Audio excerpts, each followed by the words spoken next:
দীর্ঘদিনের তালবাহানা এবং অপেক্ষার পর অবশেষে পশ্চিমবঙ্গ রাজ্য সরকারের কর্মচারী এবং পশ্চিমবঙ্গ সরকারের বকেয়া ডিএ মামলা এর শুনানি শেষ হয়েছে। এবার শুধুমাত্র রায়দানের পালা। আর এত সময় এবং অর্থ ব্যয়ের পর বকেয়া মহার্ঘ ভাতা নিয়ে মহামান্য সুপ্রিম কোর্ট কী রায় দেয় সেই দিকেই তাকিয়ে পশ্চিমবঙ্গ রাজ্য সরকারি কর্মচারী থেকে শুরু করে রাজ্যের অন্যান্য কর্মীরাও। কারণ শীর্ষ আদালত এআইসিপিআই হারে ডিএ দেওয়ার নির্দেশ দিলে সেটি অন্যান্য রাজ্যকেও কিন্তু মানতে হবে। এদিকে আগামী 1 জানুয়ারি 2026 থেকে কেন্দ্রের 8ম বেতন কমিশন চালু হতে চলেছে। তবে কি রাজ্যেও 7ম বেতন কমিশন চালু হবে? একদমই ঠিক শুনেছেন বন্ধুরা, সম্পূর্ণ বিষয়টি ডিটেলসে আলোচনা করব। তার আগে চ্যানেলে নতুন হলে চ্যানেলটিকে সাবস্ক্রাইব করে বেল আইকনটি বাজিয়ে অল নোটিফিকেশন অন করে দিন এই ধরনের ছোট বড় ডিএ সংক্রান্ত সব আপডেট ঠিক সময় মতো পেতে। বন্ধুরা, আপনারা জানেন পশ্চিমবঙ্গ রাজ্য সরকারি কর্মচারীরা বর্তমানে 18% হারে ডিএ পান এবং কেন্দ্র সরকারি কর্মচারীরা সেই জায়গায় দাঁড়িয়ে 58% করে ডিএ পান। এসবের মাঝেই তাদের আবার 1 জানুয়ারি থেকে আবার মহার্ঘ ভাতা ঘোষণার কথা জানা যাচ্ছে। এই মুহূর্তে কেন্দ্র ও রাজ্যের বেতন কাঠামোয় পার্থক্য হল একটি পে কমিশন এবং 40% ডিএ। অর্থাৎ পশ্চিমবঙ্গ রাজ্য সরকারি কর্মচারীরা পে কমিশনে একটি জেনারেশন তো পিছিয়ে আছেনই, তার সাথে আরও 40%তে পিছিয়ে রয়েছে ডিএ। আর বর্তমানে দেশের সর্বোচ্চ আদালত সুপ্রিম কোর্টে বিচারাধীন ডিএ মামলার কারণই হচ্ছে এটি। তবে 2016 সাল থেকে দীর্ঘ শুনানি, রায়দান, তারিখ পে তারিখ দেওয়ার পর অবশেষে শুনানি শেষ হয়েছে। এবার শুধুমাত্র রায়দানের পালা। বন্ধুরা, ডিএ মামলার শেষ শুনানির দিন আদালত ঘোষণা করেন যে এই মামলার শুনানি শেষ। এবার উভয় পক্ষ তাদের সমাপনী বক্তব্য লিখিত আকারে 2 সপ্তাহের মধ্যে পেশ করবে।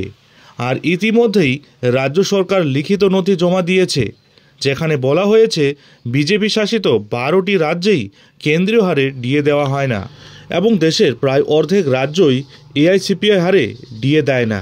তাছাড়া কেন্দ্র বা রাজ্যের কোনো সার্ভিস রুলে লেখা নেই যে কেন্দ্রের নিয়মে বা এআইসিপিআই হারে সমস্ত রাজ্যকে ডিএ দিতে হবে। আর সাংবিধানিক অধিকার প্রতিটি রাজ্যকে তার কর্মীদের বেতন দেওয়ার ঠিক করার অধিকার দিয়েছে। তাই কোনো রাজ্য তার সরকারি কর্মচারীদের কোন হারে ডিএ দেবে সেটা রাজ্যের ঠিক করার অধিকার রয়েছে। এবার রাজ্যের এই বক্তব্য সঠিক এবং আদালতের মনোপুত হলে এর উত্তর দেওয়া সরকারি কর্মচারীদের পক্ষেও সহজ হবে না। যদিও এ ব্যাপারে ইউনিটি ফোরাম এর দেবপ্রসাদ হালদার রাজ্য সরকারের এই দাবিকে নস্যাৎ করে দিয়েছেন। রাজ্য যে 12টি রাজ্যের নাম করেছে তার মধ্যে অন্তত 8টি রাজ্যই কেন্দ্রীয় হারে ডিএ দেয়। রাজ্যের দেওয়া তথ্য ভুল প্রমাণিত হবে। রাজ্যের নথি পেশ করা হয়েছে। এবার সরকারি কর্মী সংগঠন তাদের সমাপনী বক্তব্য পেশের পর দেশের সর্বোচ্চ আদালত সুপ্রিম কোর্ট ডিএ মামলার রায় ঘোষণা করবেন। সব কিছু ঠিকঠাক থাকলে পুজোর ছুটির পর রায়দান হতে পারে। পুজোর ছুটির আগেই সুপ্রিম কোর্টে মহামান্য বিচারপতি সঞ্জয় কারোল এবং বিচারপতি প্রশান্ত কুমার মিশ্রের বিশেষ বেঞ্চে শেষ হয়েছে পশ্চিমবঙ্গ রাজ্য সরকারি কর্মচারীদের দীর্ঘদিনের বকেয়া ডিএ মামলার শুনানি। আর বর্তমানে এই মামলার স্ট্যাটাস অর্থাৎ মামলার শুনানি সমাপ্ত। এখন শুধু রায়দানের পালা। গত 29 সেপ্টেম্বর থেকে 4 অক্টোবর পর্যন্ত আদালত বন্ধ ছিল। আবার কালী পুজোর জন্য 20 থেকে 25 অক্টোবর পর্যন্ত আদালত বন্ধ থাকছে, যার জেরে এই সময়ের মধ্যে মামলার রায়দান নিয়ে সন্দেহ রয়েছে। এদিকে 22 ডিসেম্বর থেকে 1 জানুয়ারি পর্যন্ত আবার বড়দিন বা নিউ ইয়ারের জন্য আদালত বন্ধ থাকবে। এই নভেম্বরে এই মামলার রায়দান না হলে 2025-এর মধ্যে এই মামলার রায় বেরোনোর চাপ রয়েছে।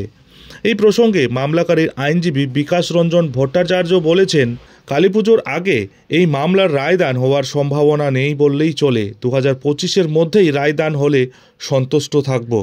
বন্ধুরা, আপনারা জানেন পশ্চিমবঙ্গে 5ম বেতন কমিশন 2009 সালে গঠিত হয়েছিল।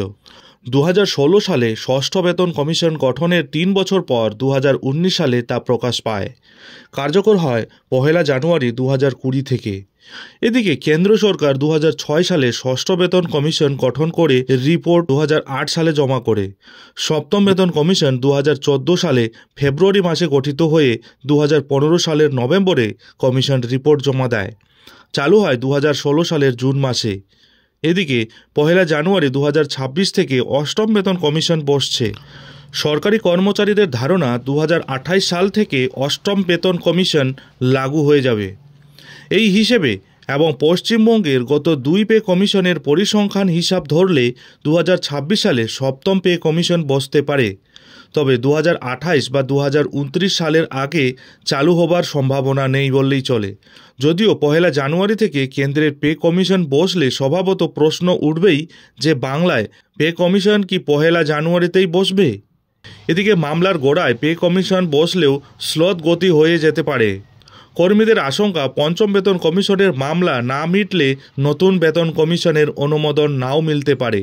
এখন দেখার বিষয় হলো পশ্চিমবঙ্গের ডিএ মামলার রায়দান এবং পে কমিশন গঠন নিয়ে আদৌ কি দুটো সুখবর পাবেন পশ্চিমবঙ্গের রাজ্য সরকারি কর্মচারীরা। তবে দুটোই নির্ভর করছে সুপ্রিম কোর্ট এবং রাজ্য সরকারের মানসিকতার ওপর।